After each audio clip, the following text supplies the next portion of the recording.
Halo guys, Nimo di sini dan kali ini gue bakalan bawain alur cerita dari Danda dan Epil Eye episode 4 yang dimana akan menceritakan bangkitnya kembali Epil Eye. Dan tanpa perlu banyak basa-basi lagi, kita langsung aja ke alur ceritanya. Momo pun terus menyemburkan cairan si cacing ke seluruh gunung yang terbakar akibat gunung meletus, dan cara ini berhasil. Momo pun terus menyemprotkan cairannya ke seluruh penjuru gunung hingga hutan yang terbakarnya padam. Momo pun senang karena si lendir cacing ini bisa jadi solusinya. Tapi seluruh wilayah di sana itu dalam masalah serius karena kebakaran hutan lebih berbahaya dari magma. Terus tiba-tiba Momo pun diserang dari belakang oleh ibu-ibu dari keluarga Kito. Momo pun di sini sampai terjungkal. Terus si ibu-ibu ngomong kalau mereka tidak akan membiarkan Momo terus mengejek cacing itu yang masih mereka anggap ular agung. Cacing itu pun di sini terlepas dari Momo. Terus Momo mengatakan kenapa dengan ibu-ibu itu. Padahal Momo di sini itu berusaha menghentikan lapak dan nyuruh si ibu-ibu jangan menghalanginya. Si ibu-ibu pun membalas kalau mereka lah yang melindungi tanah ini dan orang luar mending diam aja. Dan mereka di sini akan mengorbankan Momo untuk menyenangkan Tuan Gunung yang agung. Momo pun kaget, terus nanya, apa mereka sekarang ganti dewa?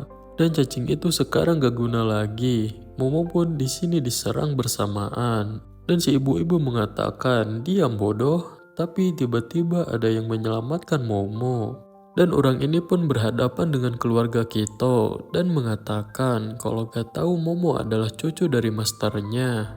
Lalu dia pun meminta maaf. Momo pun terlihat kaget karena orang itu ternyata pendeta yang Momo temui di kuil. Si pendeta pun menjelaskan kalau seminggu yang lalu dia mendapatkan telepon dari masternya kalau akan ada 3 anak yang datang ke tempatnya dan menyuruh si pendeta untuk memperhatikannya dan awasi.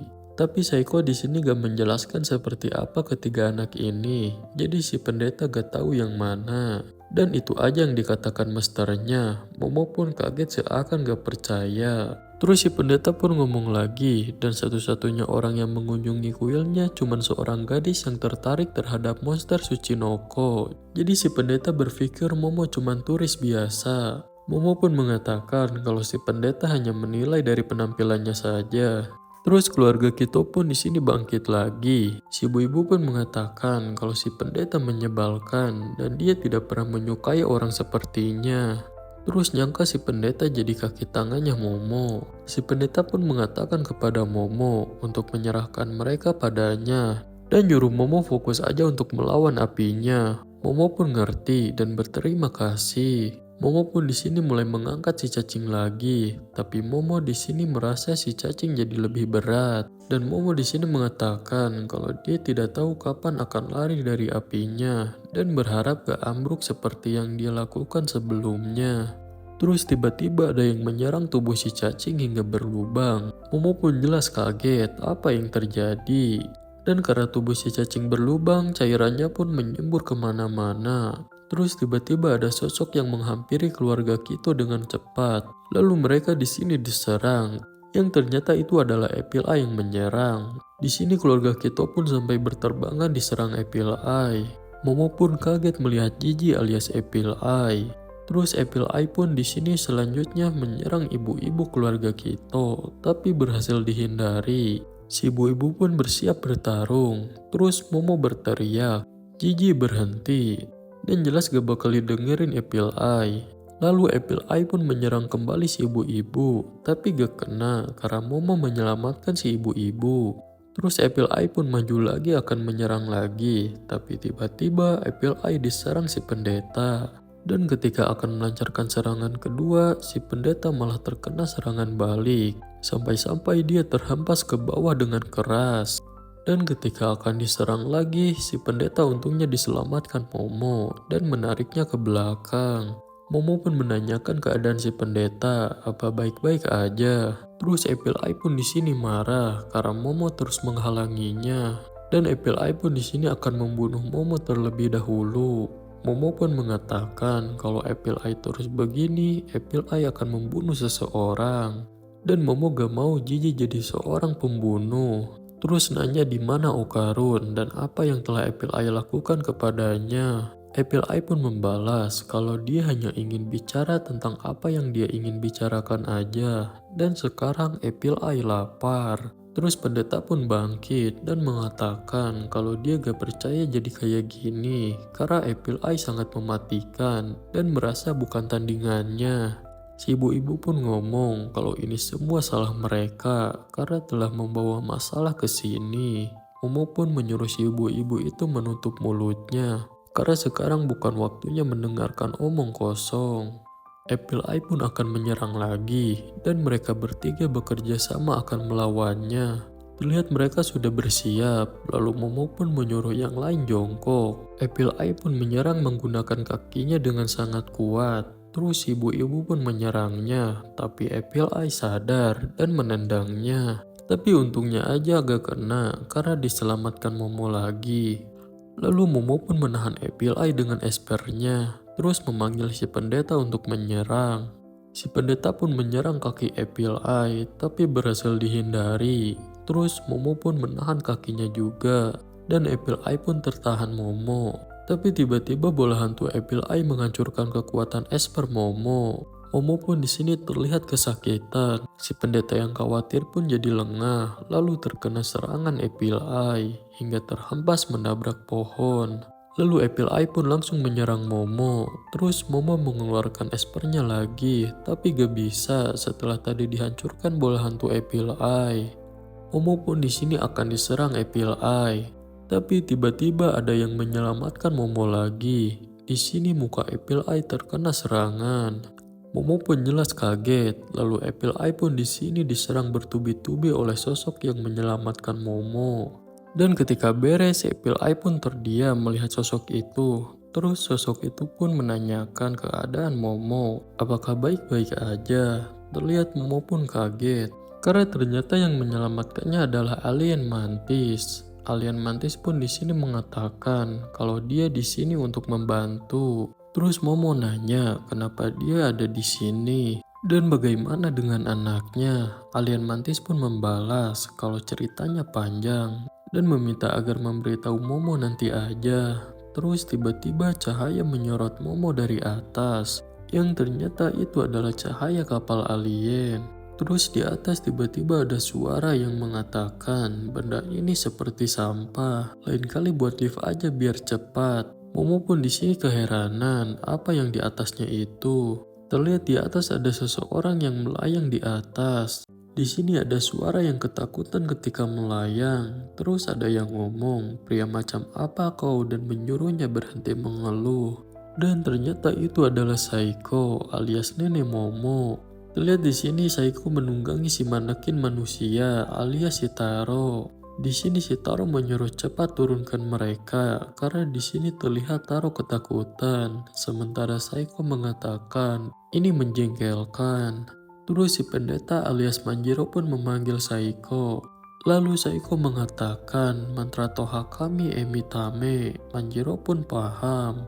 Saiko pun turun dan menyuruh Taro menunggu aba-abanya. Taro pun mengerti. Lalu Saiko pun akan menyerang Apple Eye bersama alien mantis. Apple Eye pun bersiap lalu menyerang alien mantis menggunakan bola hantunya. Tapi untungnya tidak kena. Terus Saiko pun menyerang tapi berhasil dihindari Apple Eye. Dan Apple Eye pun menyerang balik tapi diserang balik oleh Saiko. Dan serangannya berhasil mengenai kepala Apple Eye. Tapi Apple Eye langsung menyerang lagi. Tapi berhasil Saiko hindari lagi. Saiko pun membalas menyerang kakinya. Tapi tidak kena karena Apple Eye melompat. Lalu menyerang menggunakan kakinya. Tapi lagi-lagi berhasil Saiko hindari. Dan Saiko menyerang balik. Yang lagi-lagi mengenai Apple Eye hingga tersungkur dengan keras ke tanah. Lalu Saiko pun ngasih aba-aba sekarang kepada Taro yang Saiko suruh tadi. Terus Taro pun bersiap lalu lari dengan cepat ke arah Apple Eye. Tapi Apple Eye di sini dengan cepat bangkit kembali lalu menyerang Taro hingga membuat badan Taro hancur. Momo pun yang lihatnya kaget karena setelah itu tubuh Taro yang hancur tiba-tiba menempel kepada Apple Eye. Terlihat di sini Apple Eye kebingungan apa yang terjadi. Ternyata di setiap bagian tubuh Taro ada sebuah kertas aneh. Dan Manjiro di sini terus memakai mantra yang disuruh Saiko. Lalu seluruh tubuh Apple Eye pun dilapisi tubuh Taro. Hingga seutuhnya Apple Eye terlapisi tubuh Taro. Momo pun kaget dan keheranan. Sementara Manjiro dan alien mantis sudah lega. Saiko pun mengatakan target ditangkap dan mengajak yang lain pergi dari sana. Taro pun memberikan jempolnya. Terus di sini hutan terus disembur cairan si cacing yang dikendalikan oleh pesawat alien, dan pesawat alien itu dikendalikan oleh anaknya alien mantis. Terus anaknya pun nanya, apakah ini bagus ayah? Alien mantis pun memuji bagus sekali dan nyuruh tetap pertahankan dan padamkan api itu. Terus Saiko marah dan mengatakan kalau dia sudah memperingatkan Manjiro, tapi Manjiro malah membiarkan masalah jadi seburuk ini. Manjiro pun meminta maaf dan menjelaskan kalau info dari Saiko tidak detail untuk dia mengerti. Terus ngomong walaupun begitu harusnya Saiko memujinya karena telah mencari tahu dan memberi bantuan. Saiko pun membalas kalau Manjiro tidak buruk juga dan berterima kasih. Dan Saiko juga berpikir untuk berterima kasih juga kepada Taro. Dan Saiko pun berterima kasih kepada Taro karena Apple Eye sudah disegel. Terus Taro pun ngomong kalau dia tidak tahu ini adalah apa yang Saiko butuhkan darinya. Dan nanya apa yang harus dia lakukan dengan organ-organnya. Saiko pun menyuruh menaruhnya di dalam tas belanjaan atau sesuatu. Terus Saiko pun nanya kepada Momo di mana Okarun dan Nenek Turbo. Taro pun keheranan karena Momo sudah tidak ada di sini. Dan ternyata di sini Momo dan alien mantis sedang berlari menyelamatkan Okarun dan Nenek Turbo.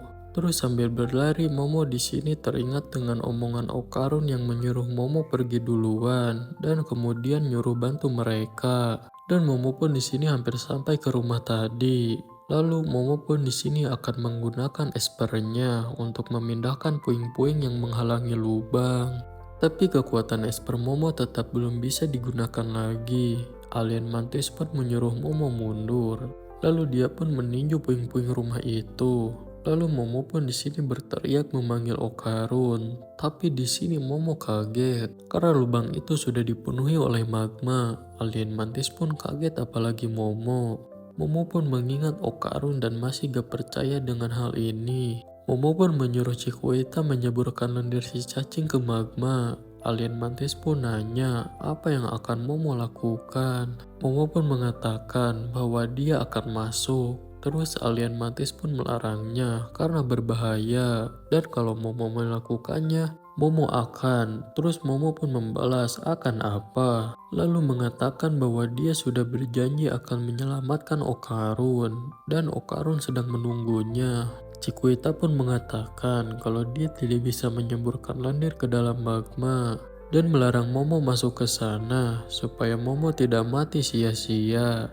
Momo pun membalas kenapa Chiquita mengatakan seperti itu dan menyuruhnya cepat lakukan. Alien mantis pun mencegah Momo yang akan masuk karena terlalu berbahaya. Sementara Momo kekeh dan memohon agar diselamatkan Okarun. Lalu tiba-tiba sebuah gumpalan aneh keluar dari magma. Momo pun kaget. Lalu gumpalan itu pun disiram lendir cacing supaya magmanya hilang. Lalu Momo pun bergegas membuka gumpalan itu walaupun masih panas. Dan ya ternyata di dalamnya ada Okarun dan Nenek Turbo yang sedang berpelukan. Terlihat Okarun baik-baik aja dan Momo pun lega. Lalu Okarun pun membuka mata dan melihat Momo. Sementara Momo terlihat menangis dan mengingat ucapan Okarun yang mempercayainya. Terus tiba-tiba Nenek Turbo berteriak kepanasan. Nenek Turbo pun marah kenapa Momo lama menyelamatkan mereka. Momo pun merasa bersalah karena melupakannya. Terus Okarun di sini mengatakan kalau dia tadi tidak pergi menyelamatkan Nenek Turbo, mungkin sekarang dia sudah mati sekarang. Dan saat itu di daerah sekitar ruangannya dikelilingi oleh lendir cacing dan lendir itu mencegah magma masuk. Terus Okarun menanyakan bagaimana dengan Jiji dan jangan bilang dia ada di bawah magma. Momo pun menjelaskan kalau dia tidak tahu bagaimana persisnya, tapi Jiji keluar dengan kekuatannya sendiri dan Jiji ada di luar sekarang. Okarun pun keheranan dengan kata kekuatannya sendiri dan nanya berarti Jiji masih dikutuk. Momo pun mengatakan iya, tapi neneknya datang membantu, jadi semuanya baik-baik aja. Okarun pun agak kaget dan mengatakan, "Oh iya." Lalu Okarun pun di sini merasa bersalah karena mengatakan dia akan mengurus Jiji. Tapi pada akhirnya Okarun merasa gak melakukan apapun. Terus tiba-tiba ketika akan melepaskan lendir cacing yang lengket, Okarun akan terjatuh. Tapi dia di sini malah memeluk Momo, terus terdiam dan seketika berteriak dan meminta maaf kalau itu gak sengaja. Dan dia akan segera melepaskannya. Tapi Momo tiba-tiba memeluk balik Okarun. Okarun pun terdiam keheranan. Terus Momo ngomong kalau seharusnya dialah yang meminta maaf karena udah mengatakan akan menyelamatkan Okarun, tapi tidak bisa melakukan apa-apa. Sementara Okarun di sini malah salting dan Momo pun di sini bersyukur karena Okarun masih hidup dan mereka pun dibawa ke atas pesawat alien. Dan alur cerita dari Danda dan EPLI episode 4 pun selesai. Nah guys, kalau kalian suka dengan video ini, jangan lupa like and follow supaya gak ketinggalan video menarik lainnya.